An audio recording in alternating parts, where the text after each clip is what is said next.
Yeah, there's Doomscar. Pray for no count. Oh my god, that's so many triggers. Protection from all colors. Love it. Today on Commander Replay, it's time for some tribal wars as our allies deck faces off against snakes, spirits, and humans. Next on Commander Replay. Help support me and save 15% on singles by using the promo code REPLAY at mothershipaTX.com. Commander Replay t-shirts, available in orange and colors beside orange. Welcome back, everyone. Playing some Tribal Wars today. Got Munda Ambush Leader Allies. Take a look at our opening hand. It's actually pretty solid. We've got 3 lands, a 4th if we need it, Sword of the Animus to find more lands. Jessica's Will, I'll probably hold for a bit. Unless we catch something really cool that we want to accelerate into, I'll probably hold it just so we can use the Exile top 3 mode, or use both modes, because I do think we're going to need to dig for more cards. So we're going to go ahead and keep this one. Oh, the green deck is first and we're last. Opponent is playing Patron of the Orochi. Snake Offering. Untap all forests and all green creatures you control. It's not infinite mana, but it's usually an arbitrarily large amount of mana. It's enough mana that it can just win you the game. We don't have great tools to combat that. Our only real plan is just kill them before that happens. Sean might have a little bit. Sean's got a little bit of control in the deck. Keeping their commander out of play is probably going to be a pretty big deal. Weathered Wayfarer for fish. Pretty good start. Resolute Blade Master for us. A solid card. So the choices here, we could lead with Cracking a Myriad Landscape, or we could lead with Kazandu Blade Master, Sword of the Animist. I think I like Blade Master, Sword of the Animist. So let's go Cavern of Souls, choosing Allies. And we'll tap out and pass. Opponent did suspend a Search for Tomorrow last turn. That's ticking down.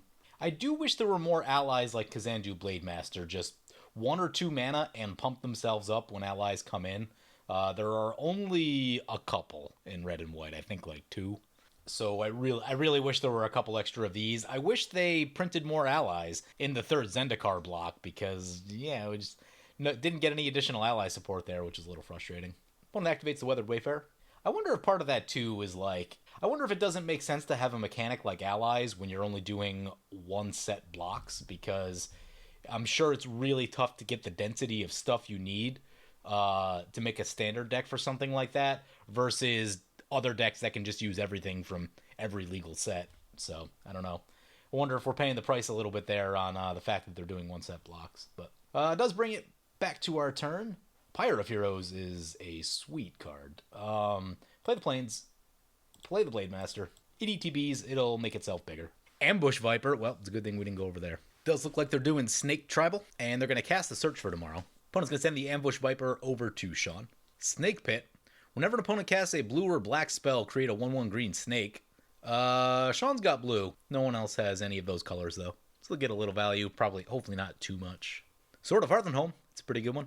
Does look like he's stuck on colored mana, though. Fish is going to activate Weathered Wayfarer. They did get Path of Ancestry with Weathered Wayfarer last turn. Going for a Yavimaya, Cradle of the Sun. You know what this deck needs? This deck needs a Nykthos. That's what I got to put in here. Maybe even Nyx Lotus, too. Steward of Valoron, nice! That's a card that I've always wanted to use, but I don't play a lot of green-white, and like, you know, in this day and age, it is outclassed by a lot of things. But this is a cool card from back in the day. Alara block was pretty sweet. That does bring it back to our turn. Remove that stop. There's a land. Lands are helpful. Play the Myriad Landscape. Play the Sword of the Animist. I like that land pickup right there because now we don't have to use the Kabira takedown. Yeah, we're going to attack Delta Fiend. Just don't like the amount of mana that this thing is going to be able to produce. That will kill you very quickly. In fact, they could sacrifice this Ambush Viper and cast their command. No, they're 1 short. Next turn, if they hit a land. Whenever an opponent casts a blue or black spell, put a +1/+1 counter on it. Got all of the blue and black hate in the deck. This is a Selfless Spirit for Sean. Yeah, he can put the sword on there, and then that can get him to blue mana. Wait, is it plains only with this thing? No, it's basics. Confuse that with Keeper of the Accord. A lot of the search land cards have come out, and you got to read them each time, because when you have a bunch of them, you got to remember exactly what they go get. Soul Ring for opponent. Cracks the Wayfarer again. Gets a Blighted Woodlands. And by cracks, I mean activates, because it doesn't go anywhere. Plays the Blighted Woodland. And gets themselves a Heraldic Banner. Wonder if that's a card I should be running in here. Probably is. Sylvan Library for fish. Yeah, it's a good one. Soul Guide Lantern exiles the Search for Tomorrow. Oh god. I think with the Snake off. I think with the offering ability, I think you can do that at instant speed for some reason. Yeah, at any time you could cast an instant. So that's 8. They have 4 there. I think we can get 1 attack on them before things get bad for us. There's an Ondu Cleric. Love that card. Play the Mountain. Equip the Sword of the Animist. Play Pyre of Heroes. Swing into the green deck. Sword of the Animist. Get a land. We'll get a Plains for now. Kind of work our way toward a Maria, but there is a lot of red in the deck too, so we'll want to get some mountains. A lot of the creatures are red, the good ones especially. Opponent takes a hit for 3, goes down to 35. Endless Atlas. There's a Core Haven for Sean. Sending it over to Fish. Hearth and Home trigger. Gets the blue mana he needs so badly. It's got the nice Kaldheim art also. I really like Kaldheim as a set. There were some people that were kind of naysaying it right before it came out on the Twitters, and it's a cool set. I kind of wish I drafted it. Obviously, I use the cards that are good for Commander, but there's so many other like little cool things in the set that I would love to be able to use in like draft, or some draft and sealed would be the best place for that. I should probably do that just for my own enjoyment. Put Hearth and Home on the Ranar, and Ranar coming in. It's a 4/5. It's pretty good. Protection from white. That's half our deck. It's not the best for us. This deck. Ooh, wow. This table is white and green. Of Sean's 3 opponents, we're the only one that has a color that is not protected by Sword of Hearth and Home. Ew. Sylvan Library for Fish. An opponent did get a snake token, and this got a +1/+1 counter because Ranar is a blue spell. That's an Aura Shards. Oh god, we're gonna get blasted. That's not what we need. Hopefully she goes after the Hearth and Home first, and we can get one more turn with Pyre and Sword of the Animist. Would be nice. Here comes Torens. Aura Shards. Yeah, it goes after the Hearth and Home. Opponent activates Weather Wayfarer. It's good in that it uses most of the rest of their mana. I think we can untap with our artifacts for a turn. Yavimaya Hollow.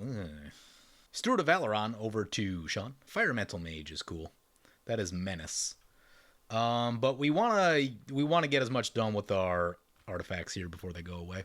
Send the Blade Master over to Fish. I should have did this differently. Because the plan is to go Ondu Cleric, get the lifelink ally. So we're leaving life on the table, which is not the best. Sword of the Animist, use the ability. Definitely need a mountain this time. Do we play Kabira Takedown as a land? It's a pretty good piece of removal. I'd rather not. Not a ton of removal in this deck, so I'd really prefer to hang on to it. Cast Ondu Cleric. Because Andu will get bigger. Ondu Cleric. Yeah, we definitely left a lot of lifelink on the table with this. Whoops. Should have thought about it more. Use the abilities. Use Pyre of Heroes. Sacrifice the Ondu Cleric. The protection one also isn't a terrible idea. Basically, our choices are lifelink or protection. I'm going to go protection. That's a pretty powerful ability to have. Blade Master gets bigger. Because then we can just attack into whoever we want. And that's cool. Choosing green. I am going to play this Kabira Takedown because mana is very critical to the operation of this deck. Kabira Plateau, rather. So play it tapped. And we'll pass like that. This deck just, you need a lot of mana. The joke that I always tell people is that you just need to make 30 or 40 mana in a turn, and then you can do everything you want to do with this deck.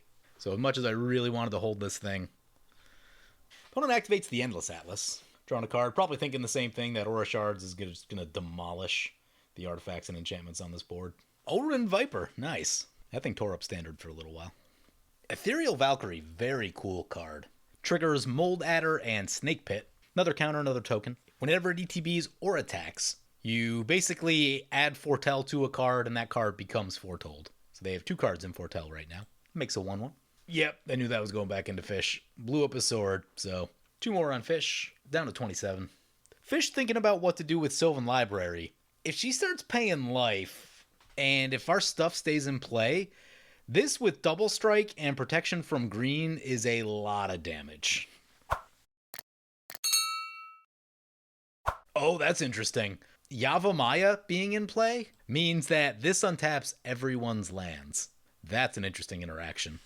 That is probably not the most ideal for Delta over there. Have I introduced everyone yet? So we got Delta Fiend piloting Patron of the Orochi. It's definitely Snake Tribal. They've been kind of slow rolling their commander. I'm surprised it hasn't showed up yet. I would have sacrificed one of these things a while ago and just got it in as soon as possible. In the middle, we've got Sean piloting his Ranar the Ever Watchful deck, and he's on Spirits. It's kind of a fun, dirtily little deck. It doesn't exactly punch out tons and tons of damage, but it's really good at just like having bodies in play at all times. And then the question is like, if you can pump the tokens up a little bit, then you can definitely start killing people a little bit quicker, but it's a pretty cool little deck. And then we've got Fish piloting Torens, Fist of the Angels. And whenever they cast a spell, they make a 1/1 green and white human soldier creature token with training, so human tribal over there. And we, of course, are on Munda allies. Fish did not pay any life. Uvenwald Mysteries. Ugh. Whenever a non-token creature you control dies, investigate, and then sacrifice a clue, create a 1/1 white human soldier creature token. Activates the Weathered Wayfarer. Gets a Blighted Step. There's a Toski. Yeah, they're going to shoot our Pyre of Heroes. Yep, don't love it. Aura Shards. Goes for the Endless Atlas. Ooh, that's a Burnished Heart. That's interesting. We have choices. I guess we don't really need this because we'll have protection from colors. It's green and white, so we're good there. Like, I really want to cast this and then hit Fish super hard, but I think we're probably better off playing it cool for a second, so I think I'm thinking about our commander, honestly. Because I'd also like to set up that Jeska's Will. It's kind of what I'm thinking about. Yeah. It's turn 6? Let's get our commander in. The question is, will a board wipe happen? I don't know if I want to commit the Burnished Heart, because if you have a board wipe, you might play one on a board that looks like this.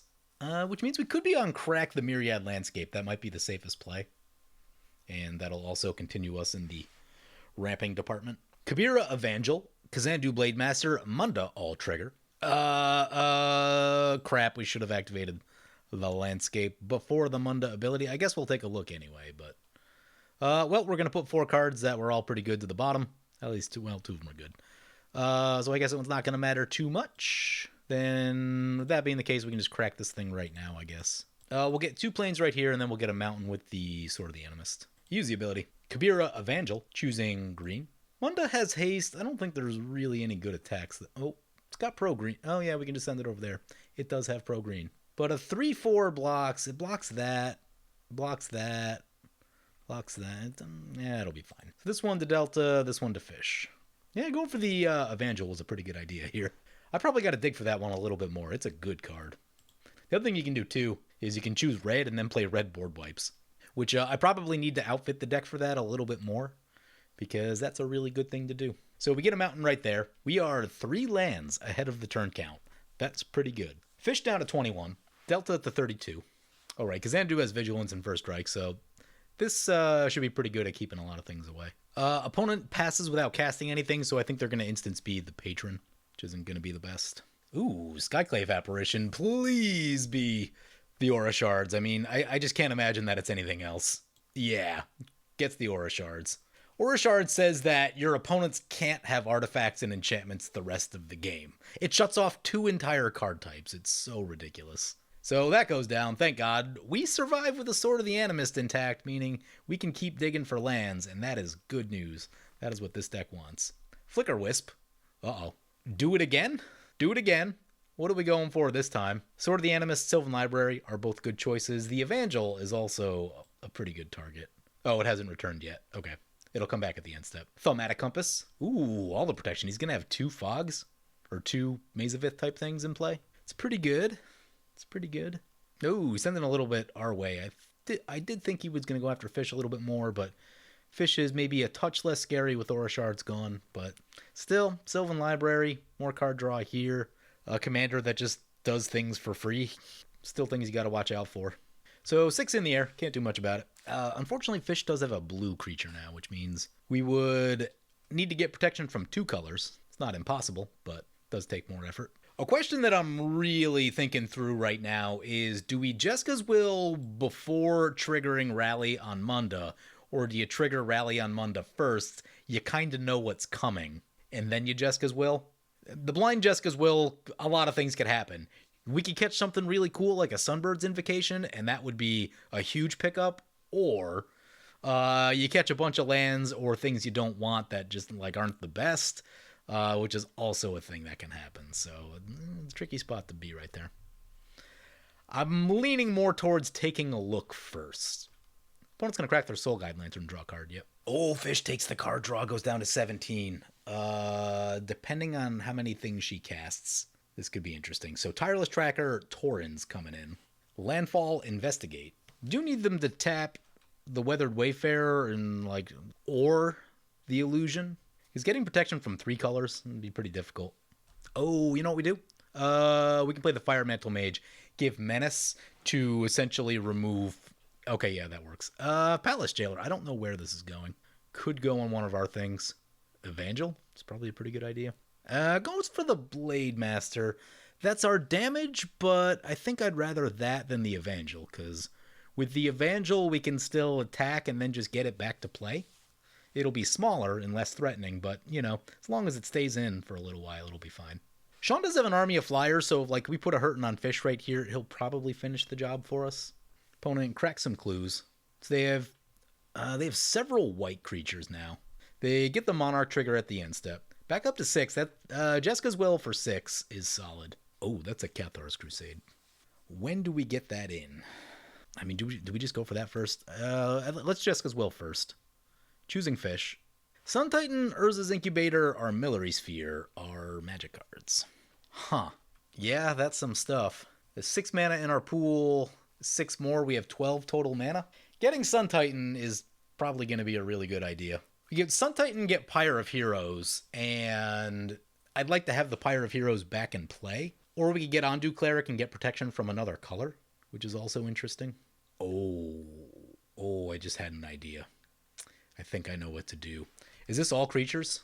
No, it's just allies you control, but still. Okay, yeah, I think I've got a plan here. Sun Titan, get back Pyre of Heroes. Oh, maybe we have to wait. We may need to wait. Okay. If we use 2 on the Armillary Sphere and then 2 more on the Armillary Sphere, that would... Okay, yeah, maybe we slow roll it all. Or, yeah, we're 1 short. So we have 6 total mana. If we had 7, we can go Blade Master or Pyre of Heroes for the haste. Ally. Do we just give up on the Armillary Sphere? Might have to. Let's definitely get the Urza's Incubator. It's just too powerful not to. Urza's Incubator. Choosing Ally. Fire Mage Mantle is 1 mana, and then we can still activate the Ooh, yeah, okay. Yeah. Fire Mage Mantle. Fire Mantle Mage.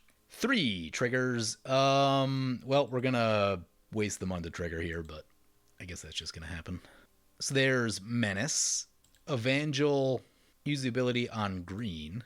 Munda. Use Munda's ability. Oh, there's a Gazul Warlord right there. Oh, man. These to the bottom. Pyre of Heroes. Sacrifice the Fire Mantle Mage. Tuk Tuk is a card also. Opponent has an artifact. We'd have 3 allies, and it's not insane. That one's Trample, Chasm Guide, Bruce Tarl. Yeah, definitely the Chasm Guide. Chasm Guide is one of the best creatures in this deck. It is Team Haste, and it is all creatures you control, so that's also going to be the Sun Titan. Meaning we can get something else back also. Chasm Guide, Kabira, Munda. Nothing with Munda all to the bottom. Sucks, those are 2 cards that we want. Use the Kabira Evangel ability. Choosing white. Everything as haste. Everything to fish. Sun Titan. Ooh, this is an interesting choice. Myriad Landscape is more lands, which I kind of want. Ondu Cleric is life gain. There's a lot of creatures on board. I'm thinking Ondu Cleric right here. We have the Burnished Heart in hand, which can get us more lands. It's a little slow, but... Chasm Guide... Kabira, Munda. We get another Munda trigger too, which is cool. The last one wasn't so good. Always yes to that ability. Munda. No. Yep. 4 more good cards. What do we have protection from? White and green. Use Evangel's ability. Yes. Choosing blue. And more haste. We're back to 40. This is a really good turn. Really, really good turn. Did we not get protection from white? Oh, they can block Sun Titan, right? Yeah, they're going to throw everything in front of it. Yeah, we're probably going to lose Sun Titan, but that's all right. We're going to kill some stuff in the process. Fish goes down to 9. We become the Monarch. That'll get us an extra card, which is nice. We get our thing back, which triggers everything again. Oh, that's awesome. Blade Master, Evangel, Munda, and Ondu Cleric. I was looking at the board. I'm like, I know we're at 40, but, like, there hasn't been a board wipe this game, so people have stuff. You have to watch out for, like, green overruns and stuff, so a little more life off this Ondu Cleric is... definitely a good thing. Core Entanglers is a sweet card. Finally hitting one with the Munda ability. This is about as bad as it's been. Usually it's a little more consistent than this, but I think I messed with this version of the deck a little bit too much, where I think it's like a little bit creature light. Because when you play in, like my paper version of the deck, I don't have Tithe, I don't have Mana Crypt. There's not a land tax for this deck either. So like those are card slots that you kind of get back. Evangel, I mean, red, go 4 colors, why not? Kazandu. And we become the Monarch. We'll go to the end step. Have to give up the Armillary Sphere, which does make me a little sad, but you know. We did a lot of cool things this turn. There's the Core Entanglers. Excellent. If opponents don't answer, particularly the Urza's Incubator, we're primed to keep having big turns. But I do worry... Ooh, opponent did not flash in their commander. I was expecting them to do that. Maybe they're waiting for Fish to die and for the Cradle to go away. Oh, that's an unnatural growth. Oh my god, they're going to be huge. Okay, yeah. This is what I was worried about. I was like, alright, more life gain. More life gain. Goes to combat, unnatural growth trigger. I mean, luckily none of these things are massive. This one will be pretty big at 6/6, but opponent finally has some damage they can threaten with. Let's see what they want to do with it. This our way, yes, they'll draw 2. They'll steal the Monarch, and then they'll get the Orin Viper trigger. That's fine. They draw. They steal the Monarch. Is this every combat? Each combat. That's insane. And they draw at the end step. Opponent goes to combat, unnatural growth. We're not the Monarch. I'm curious to see if he comes our way at all. Fish cracks a clue. Triggers the Uvenwald, Mysteries, and the Tracker. Looks like just about everything our way. It's not great. Okay, couple over to Fish. Can't appreciate that. It's going to be a chunk of damage to us, though. Ethereal Valkyrie may be figuring with the Evangel in play. There's just not a lot of reason to hold up blockers. Although, as far as I can tell, Fish is going to survive unless he has... Oh, God. He might have a Mirror Weave. He loves the Mirror Weave play. What's the craziest thing in play? I don't know if it would... I don't know if that as a 6/6 would... I don't know if it copies the base card or, like, its current state. Yeah, we don't have any blockers for the flying. Okay, didn't have anything crazy right there, but Fish did survive. That's a Smothering Tithe. Ew. With Sylvan Library in play. It's a really good anti-Sylvan Library piece. Oh, you want to look at extra cards? Cool, I'm going to get a bunch of mana. Guardian of Faith. Oh, this is totally going to be a board wipe. Doomscar? Guardian of Faith's all of the... Leaves a bunch of his tokens. Yeah, there's Doomscar. Yeah, he wasted a lot of tokens there. Munda to the command zone. Fish is going to draw some cards. We go down to 29. We lose a lot of really cool creatures. There is a little bit of reanimation in the deck. We do need to find it. Core Soldier Ally. What do we have for allies at 6? Anything cool? Marasa Pyromancer is a card. Be good for shooting down all of Sean's creatures. It's one that we can think about. Sylvan Library, Smothering Tithe. Ooh, they paid for the first one. Yep, there's 2 more. Torens back to play. Ooh, Adeline. We need a Reanimator ally. That's what we need. Wheel of Misfortune is a card. That, with Wheel of Misfortune, I'm more likely to just, like, cough as many things out of our hand as we possibly can. Smothering Tithe, not paying. He's down to 1 card, which is good. I guess he has probably 1 in Foretell. Let's get the Cathar's Crusade. Just too good not to. I kind of don't like showing the double strike ally until it's time to finish things. We actually have exactly enough to cast Munda, which could get us back the Monarch, but I think we're better off with opponent having the Monarch, because then they're more likely to get attacked, so... However, let's get the Core Entanglers. Oh no, opponent's gonna Crows and Grip the Cathar's Crusade, so much mana. Just got wasted. Core Entanglers, we can tap a creature. We'll tap the Adeline since it's kind of big. Yeah, that almost time walks us. That Cathar's Crusade is a big play. I guess we pass like that. Next turn, we're looking at like Blade Master, Burnished Heart, Wheel of Misfortune. With our current board state, we would have exactly enough to do all 3. Smothering Tithe. Orochi Hatchery, nice. X5, wow, that's so much mana. I guess if your commander makes a bunch of mana, then it makes more sense. They pay 5, they'll create a 1/1 green snake creature token for each counter on it. That's 5 at a time. And with the unnatural growth, that is kind of scary. Actually, next turn, it might be better to go Blade Master, Burnished Heart, and then crack the Burnished Heart. That way we can have a fresh turn with the wheel instead of wheeling and then giving our opponents a fresh 7 and us not being able to do anything with the new hand that we get. Opponent draws at the end step. We do need to find some of our reanimation. We have a couple good things. Rally the Ancestors is the big one. Oh, did I get rid of the other one? I did get rid of the other one. There was a Death or Glory in here for a bit, but I pulled it out to try out some other stuff. So really we're looking at Rally the Ancestors, Sun Titan, or a Maria Shepherd. Sun Titan's already in the graveyard, so... So it's either Ameria or Rally the Ancestors. Don't have a great way to find either. This thing can get a few cards back, but it tends to miss a lot of the good ones. See what Sean wants to do right here. 1 to get the Monarch. Sending a bunch more our way. He's leaving fish alive, which is like just such a bad idea. Basically, don't leave players alive if you don't have to.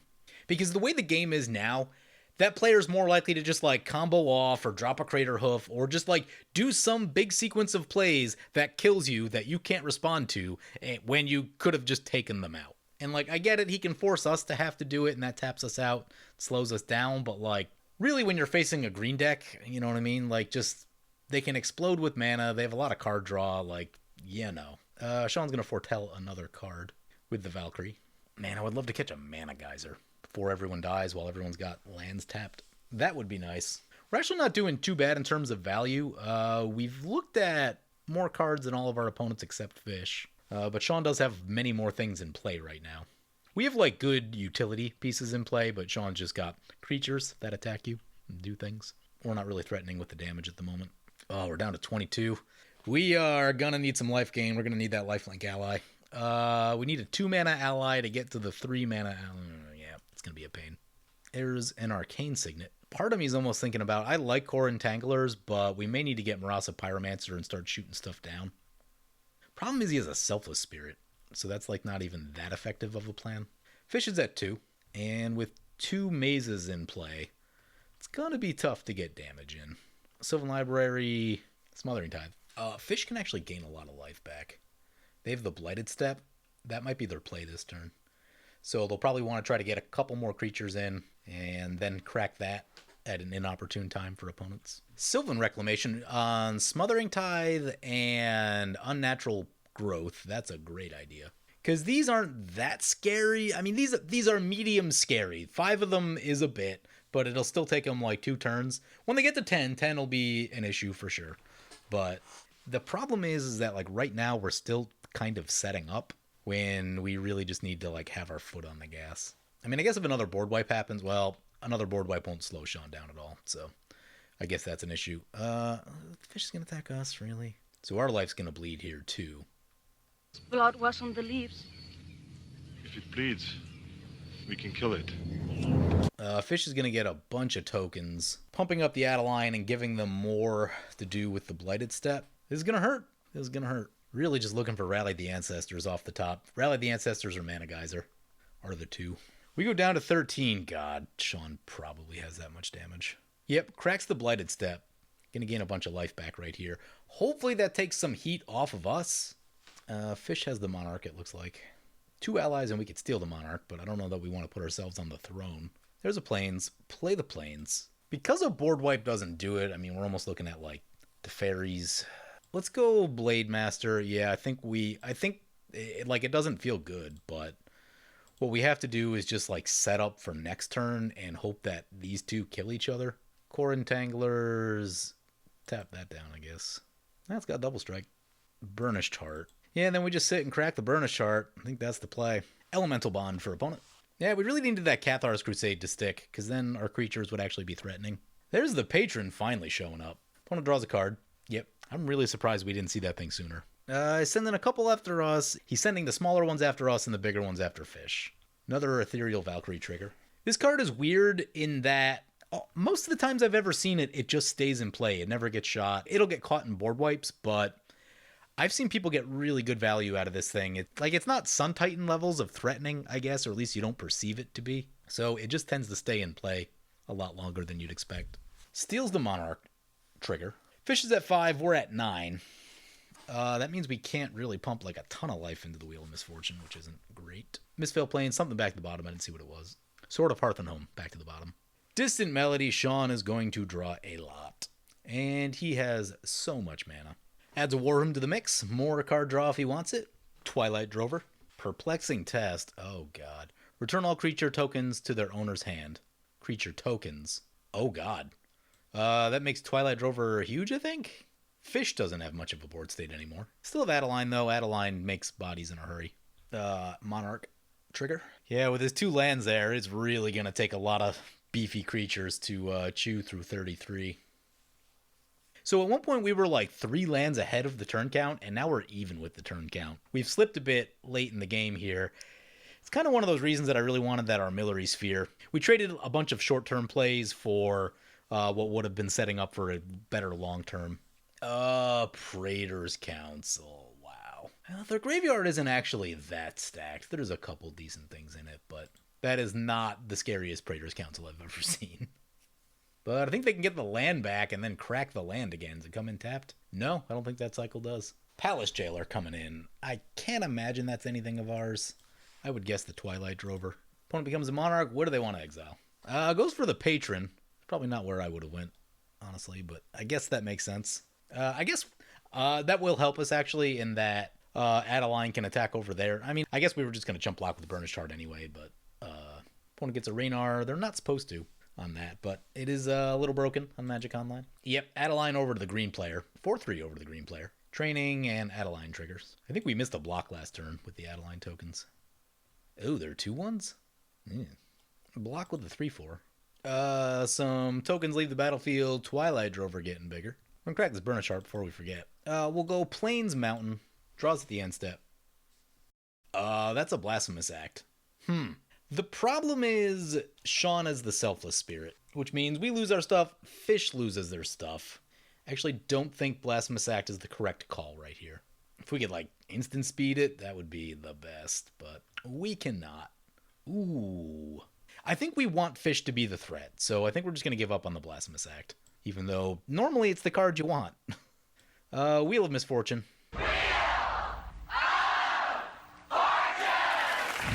I'm going to choose 5 and hope that we don't have to take damage. Opponent's going to Generous Gift our Urza's Incubator. Well, that is going to shut down the big play we were hoping to have.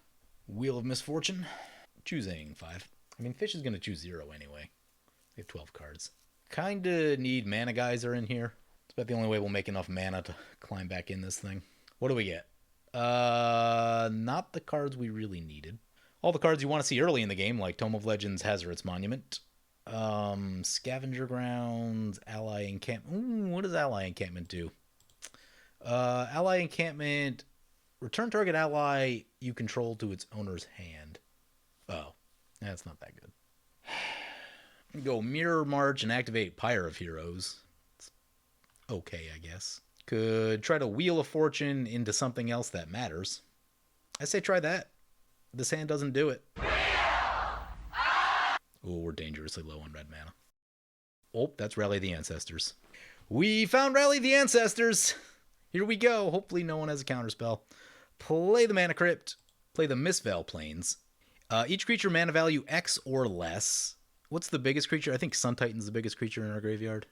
Yeah, Sun Titan. We would like to get that Sun Titan back. We have exactly enough to get the Sun Titan back. I was thinking, like, we could Pyre one first and get an extra trigger, but nope. Rally the Ancestors, pump everything into it. We found the card we wanted. Oh, boy. X is 6. I've been waiting to use this one. I've had it in the deck for a while, and I've just never drawn it when I need it. It's been so frustrating. Here we go. Rally the Ancestors. Pray for no count. Oh my god, that's so many triggers. Oh my god. Okay, yeah. Sun Titan, what do we need? Still struggling on the Urza's, I mean, probably gotta be Urza's Incubator. What's our hand look like? We do have card draw in our hand, so yeah, I think Urza's Incubator is the play here. Oh god, we have to put all of these on the stack. We found the card we needed. Man, I can't wait for Storm of Souls to be on Magic Online, because that one will be so good also. Because what we could have done right there, if we had Storm of Souls instead of Rally, and I mean, that's probably going to take the spot of Rally, although I'm not sure yet. Could also take the spot of like Marshall's Anthem. In theory, we could have sacked one of our creatures to get the one that adds +1/+1 counters.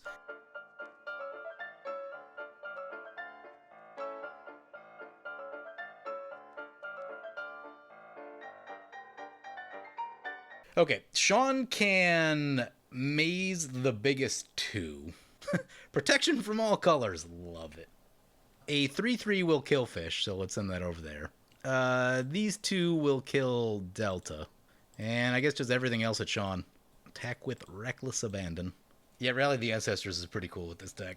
I'm very sad that, like, I mean, I've probably played at least 7 or 8 games, and it just like hasn't showed up at all. Let's get Tome of Legends. More card draw is always a good idea. Although Hazard's Monument isn't a bad idea either. It does also require that our opponents survive. Sean might be able to. Haven't done the math. Everyone goes down. Sean did not fog. If he fogged the Sun Titan, he would survive, looks like at 1. And then he could crack us back. And if he has a board wipe, I mean, we just get crushed by a board wipe right there. But he seemed to get a little frustrated at the end of the game. I guess, you know, sitting through all the ally triggers can be a lot. But, I mean, we were about to die, and we just were able to find the card that we needed when we needed it, right? Like, if we didn't find Rally the Ancestors, we die. Basically the only way out of where we were. Maybe the lifelink ally helps a little. At least allows us to survive. But yeah, we found the card we were looking for, so we got to go wild there at the end. I have been trying to get the Rally the Ancestors thing with Chasm Guide for so long. And finally got to do it. It's pretty good. So anyway, yeah, this is the deck. I actually think it's easier to build this deck in paper because you don't have Mana Crypt, you don't have Land Tax, and you don't have Tithe. And that just gives you more deck slots to work with, and you're not going to pull this deck out against, like, super fast decks, so it just gives you more time. It takes pressure off the deck. When you're playing on Magic Online, when you're playing against, like, slightly faster decks, it puts a lot of pressure, and this deck is not a deck that can, like... You need your stuff to stay in play, you need things to happen in the right order, and you need your key pieces to stick. It's a deck that's, like, it's very easy to disrupt what it's doing. And if that happens, then, you know, this deck doesn't look great, right? Like, each of these creatures by themselves are not overly impressive. It's when they all work together that they're pretty cool. A couple things to work on in the deck, so definitely want to get that new reanimation card in here whenever it becomes available. It's called Storm of Souls, and it looks incredible with this deck. I've used Marshall's Anthem in the past. I've tried to test Death or Glory. Never really had it come up or never really wanted to cast it, which isn't the best sign. Probably need to get a Chain Reaction in here. What board wipes do we have that we can cut?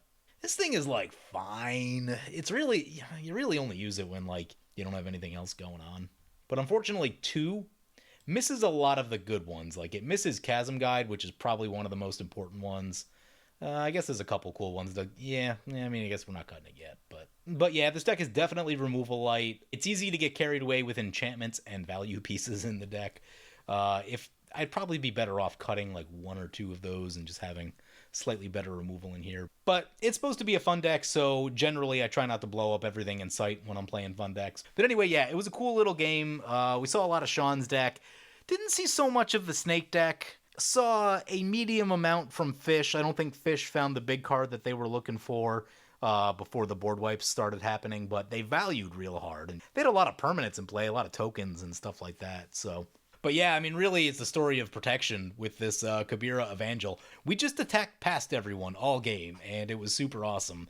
And I'm glad we ended up going for that with the Pyre of Heroes early on, because then we just had access to it once all the reanimation showed up, and it was a huge player for us. Really cool card. Anyway, I'm going to wrap it up here. I hope you guys enjoyed the video. As always, feel free to comment, like, or subscribe. Thank you for watching. I want to thank my awesome Patreon supporters. We have 2 new Patreon supporters in Jesse Woodcock and Corey Wakeland. You guys are awesome. If you want to help support the channel, vote on which decks I play next, or if you want to get some good games of Spell Table, be sure to check out my Patreon, link below.